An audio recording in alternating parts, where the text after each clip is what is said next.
while I know a lot about you, there's still a lot I don't know. So what I would love to hear is more about your origin story, how you got to where you are, where you started, and how. So just anything that you'd like to share that would be enlightening to other people out there listening. Tell us a little bit about how you got started. So I like to say that my background is a nice blend. I think you may have heard me say this before, between higher ed on the administrative side and corporate America, right? And so I think I was a better fit in higher ed than I was in corporate. But the problem with that was that I worked really hard in higher ed, but didn't get paid. Right. So I'm like, I'm going to where the money is. Now, it was a smart decision financially, but it was a hard decision personally, right? And so my last corporate gig was at Cox Enterprises in their Mannheim division, which is now Cox Auto. Um, and it was just from the very beginning, it was just really challenging my fit. And so I was there for 4 years. I think about legacy wherever I go. So I think I left a strong legacy there from a programmatic perspective, but I headed up employee training, leadership development, and executive development. But with all the work the great work that my team and I did, I still got a lot of feedback around, you're too direct, you're too abrasive, you're too this, you're too that.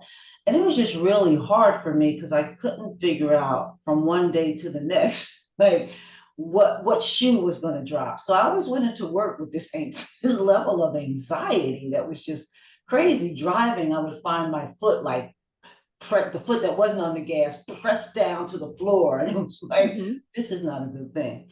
So I was there for about 4 years and got downsized in 2010. But I think what's equally important is what led up to that, which was really really critical incident, which has shaped the work that I do now. And my boss told me that her boss, who happened to be the CEO of the company, thought that I was incompetent. Now, what made that so interesting was the fact that my performance was exceeds, my bonuses were crazy. I tell people my bonuses could feed a family of four for 2 years. I mean, it's just like crazy stuff, right? And, but it was devastating to me, just the thought of that someone would think that of me. And I think that was probably the linchpin that led to me being downsized, because there was something about the CEO and I, we never connected. And it was clear that he wanted more from me, but I wasn't sure what more he wanted from me. I didn't know how to give him what he wanted. So I got downsized in 2010 and realized as I was interviewing that I just didn't want to go back into a corporate environment. I can remember exactly where I was. I was leaving Buckhead. I don't know what that street is that dumps into North Druid Hills. But on my way out of an interview, I was like, I can't do this anymore. I'm not. I need the freedom to be who I am. It doesn't, the money is not satisfying enough. It's like it doesn't give you really what you need. And I was buying shoes and handbags just to help me feel better, but nothing helped me feel better, right? And I had always thought about executive coaching and retirement.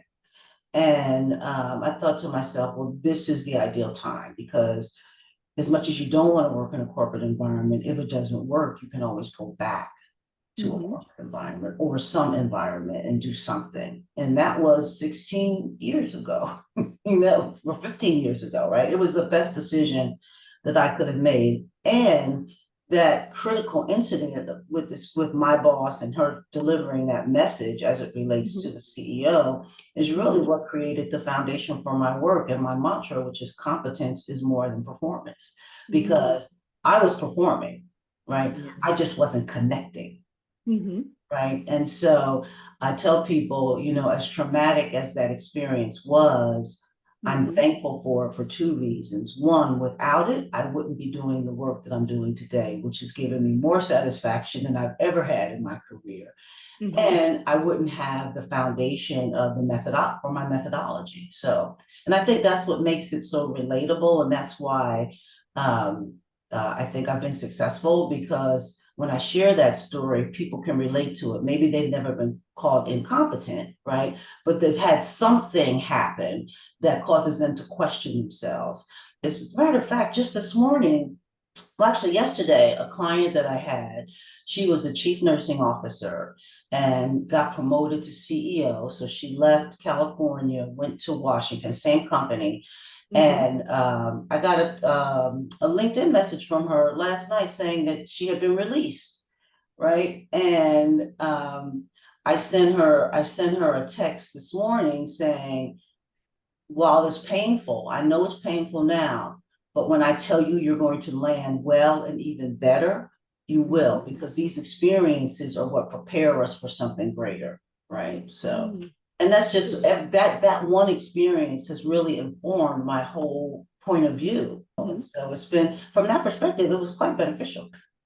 Yeah, yeah. It makes me think too. I had in my previous corporate world life, my senior leader told me that I was stupid. And See, in a nutshell, it was like, that's a stupid decision. right. And that was, first of all, it hurt me because I put not 100%, not 200%, but I put 1,000% Oh, I know you into did. everything that I did. I was extremely successful with the organization, and that really hurt me because I was happy that she got promoted to be our boss. But at the same time, that was a pivotal moment, and I needed that because it was time for me to move on. And I had not realized that yet, and that was the day that I realized that, you know what, don't get angry. Wipe your tears away Keep it moving. and start working What on, can you yeah. learn? What can you learn from the experience, and keep it moving? And I do think that that's what it's about. I Mhm. think it's God telling us, hey, you're So true. supposed to be doing something different. Yeah, And yeah. if you're not going to make the move, I'm gonna help you. Mhm. There you go. There you go. That kind of leads me into my next question for you is, and you kind of, and that the story that you just told, so compelling, might actually be it, but you may have another story, I'm not sure, or you may delve a little bit into what you just talked about. But tell me about one of your most compelling moments professionally and how you overcame it.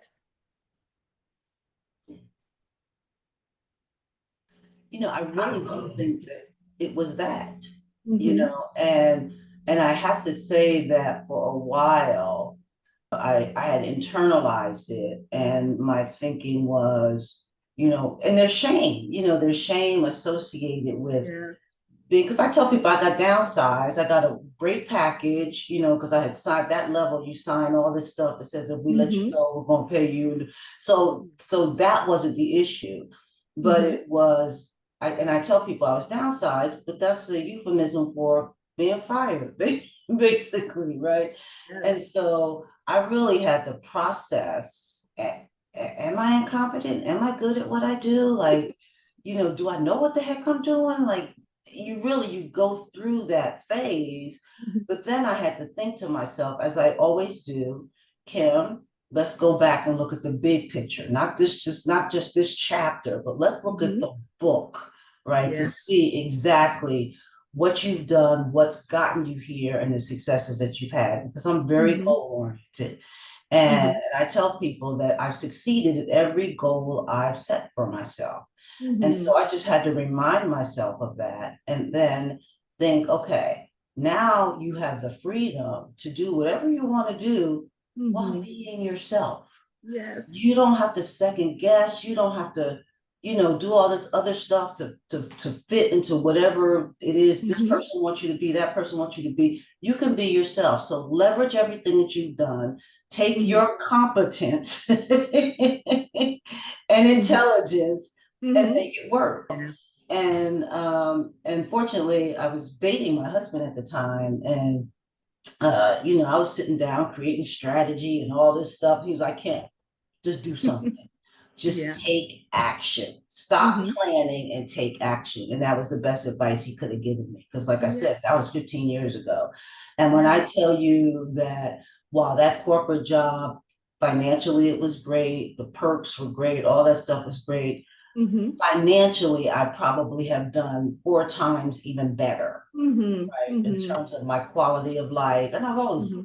lived well, but it's just you don't think you don't think about being able to create something on your own where you're not struggling and you're being successful, even more Yeah. successful than you think you were in another environment. And Hmm. so I just had to reconnect with myself, basically, and the confident person that I know that I am, and the Yeah. capable person that I know that I am. And then I had Hmm. to prove it to myself by simply taking action. You and I have talked to so often about how important authenticity is. Mhm. And in corporate America, they're always saying, be your authentic self. But that's such a misnomer. If you're your real authentic self, then you get labeled as too direct Right, or too intense or right. too soft or Right. too this or too that. And the Something. something and the freedom, so many people are afraid to branch out because it is a big financial um, sacrifice, knowing that no more bonuses right away. You Right. know, your salary is gonna have, you're gonna have to build back up a lot of things. You have to start those building blocks over again. But just the opportunity to be your authentic self and to realize that that's okay, that's So, cool. yeah. And one of the things I tell people, which really again came from that experience, is I Mhm. think that there's a volume button. And from an authenticity perspective, you can turn it Yeah. up or turn it down. And I see Hmm. authenticity on a spectrum, right? So Hmm. raw, refined, and then the Hmm. sweet spot for me is crystallized, which brings in the raw, but Love helps it. you understand, like, so people get to see who you are, they get to see pieces of you while you're Hmm. also giving them what they need, blending it kind of with the corporate speak and the appropriate acumen and all of that. But it Hmm. is a volume piece, understanding who you're talking to and what it is they can accept. And so some people, even with my clients, I know I have to turn the authenticity down. And Yeah. other clients, I can turn it up. And sometimes I'm just right there in the middle. So Right. it's because I think that one of the things we don't think about doing, Theo, is we don't think about how we manage ourselves. And Hmm. no matter where we are or what we're doing, whether working in an organization or working for ourselves, there's still a Hmm. self-management component to all of it, Hmm. right? Hmm. And so I think that's the value of self-awareness, being real clear about who you are, how Hmm. you show up, how you impact others when you show up, which is what emotional intelligence is about. And that's really the Hmm. foundational role of my work, right? And knowing that that allows you to adjust appropriately while still being yourself, right? Just not as much or as much as you want, just depending on who Hmm. you're talking to and what outcome you're trying to get, right? So, Love that. I love that. Now tell me this. You've had a long, great career. If you were to think back or think currently, who would you consider two of your greatest mentors? oh, wow. Mentors. Well, it's so interesting because one of the first people that come to mind, she's probably looking down smiling because me and my mother had this really kind of crazy relationship. But I realize a lot of who I am comes from her strength. Hmm. She did whatever it took to get it done, right? Her self-confidence. So while she wasn't a mentor, she was a really great role model for me. Love it. Um, the other person, I think, now that I think about it, somebody that I worked for when I lived in Miami, and I was working for the Department of Transportation. His name was Jerry Smith. He passed away as well a while ago. But Hmm. uh, he used to always say, one day we're going to be meeting in New York for lunch, and you're going to be doing this, and I'm going to be doing that. And it was Hmm. just somebody who really, one, saw me, right, and saw my value and my capability, and in a Hmm. lot of ways, kind of created a vision for me, right? Mm, love it. Because he believed in me. It was clear from all of our conversations that he believed Hmm. in me, and that was it was just a great relationship. Yeah. Hmm. if I could share, I would say that, most of my career was with Ritz-Carlton Hotel Company. And I had two great mentors. One was the founder really of Ritz-Carlton for what it is, the legacy that it is for Schulte, just because the clarity that he was able to galvanize thousands of employees around with the vision of excellence should look, sound, and feel like, and how to execute on that consistently, and how important that was in, driving guest loyalty, customer loyalty, profitability, and all of that. So I loved that about the time that I spent working with him. But my second would be an African American woman. Her name was Betty Sims. And at one point, she was my boss. She was the first person, I think, that gave me an opportunity to kind of move up within Ritz-Carlton. I think at one point I was her assistant director of HR. But what I just loved about her was her intensity. She was so super sharp, but never backed down, so courageous. And if something came down the pike from corporate, and I worked in corporate at one point or another with Ritz-Carlton, but if she didn't think that it was something that would make sense for the hotel, she would let us know right away. Get off of your ivory tower, come over here in the hotel for today and see how that would work. But she was just her clarity, but she was at the same time so respected. And I would find myself, anytime I had to roll something out in our hotels, I would think, okay, what would Betty say? We'd use her kind of like as our guide for the host. But I need to reconnect with her because she was just such a great role model and mentor.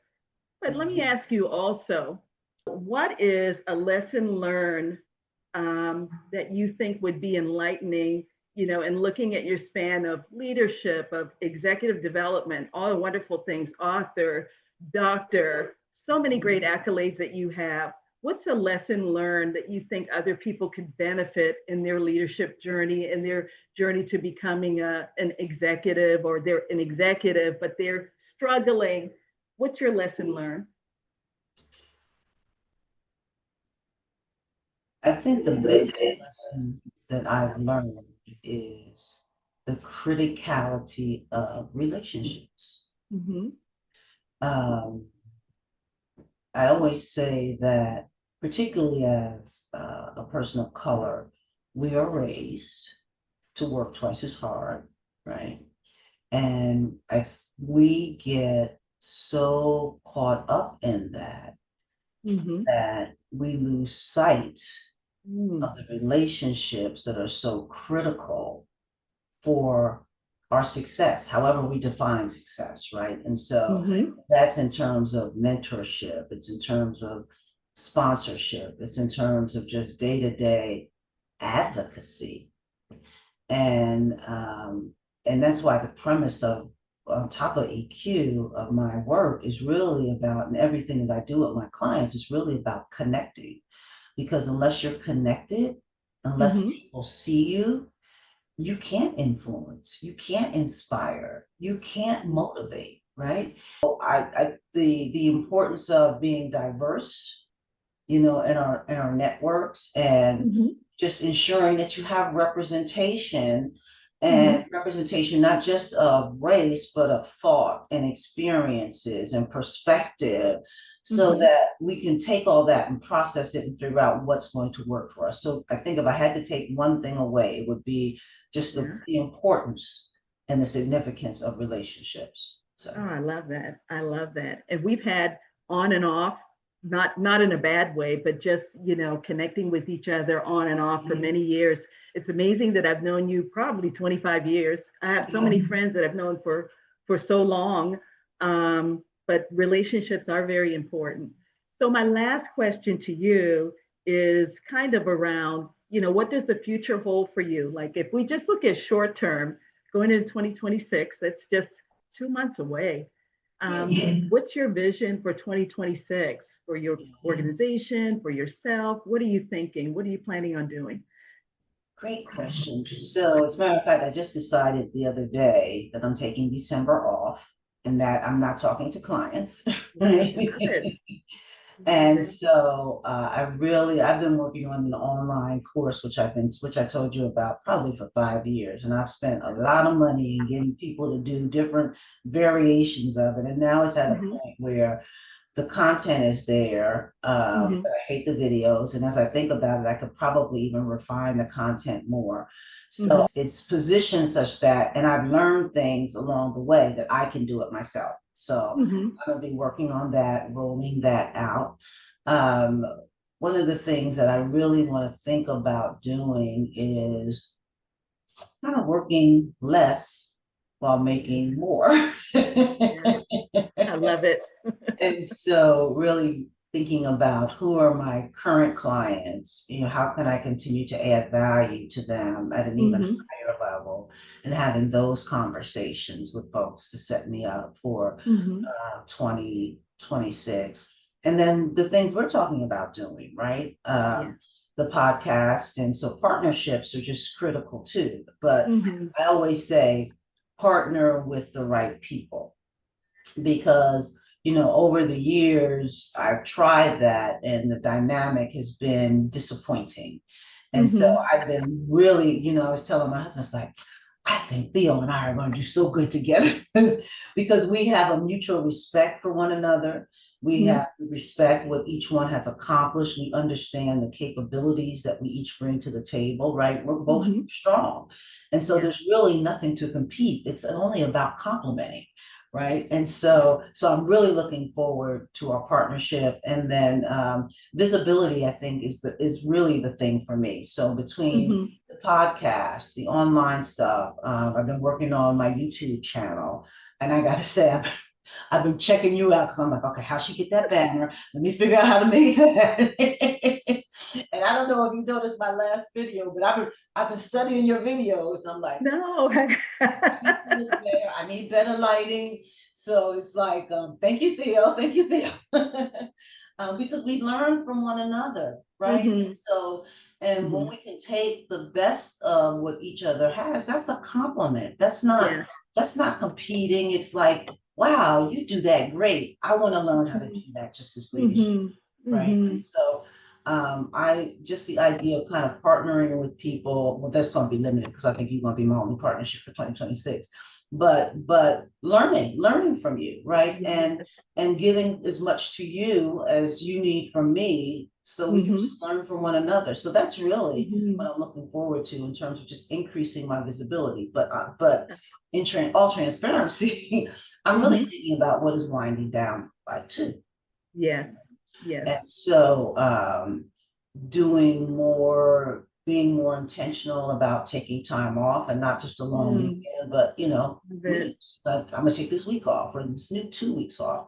Um, as I ease my way into whatever retirement is gonna look like for me. I Hmm. don't see myself stopping completely because I don't know what I would do with myself, but Yes. but just being more impactful, Hmm. smaller audiences, so I have more of my own time. Yes, yes. I love that. And I had this as a question maybe for the next time.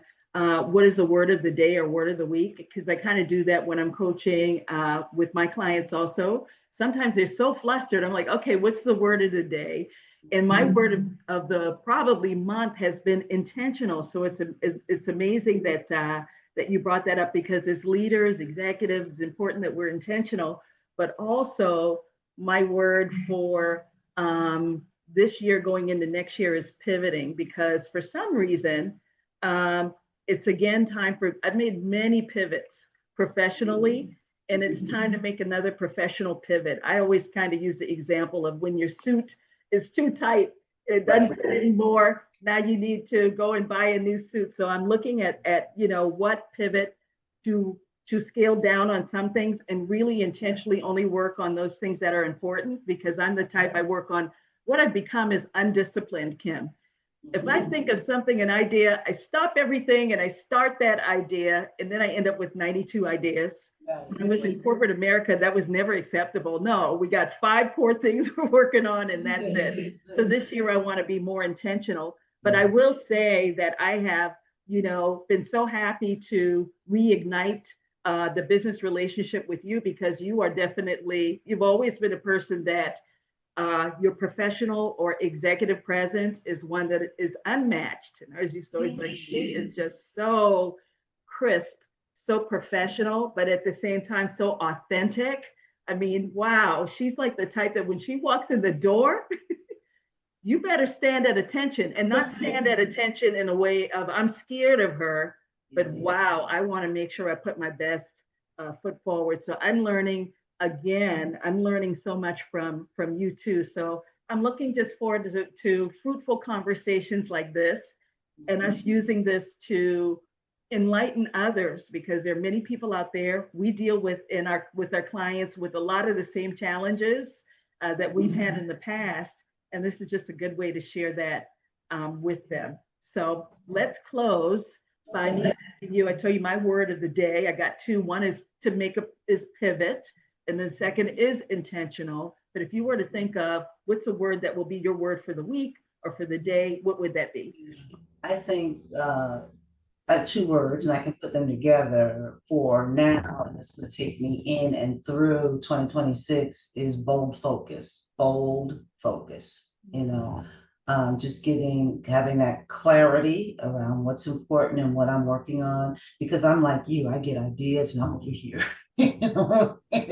So now I'm trying to develop the discipline of just jotting the ideas down, right? And I can come back to it. But no, Kim, this is your focus, right? And so those would be my two words: bold, focus.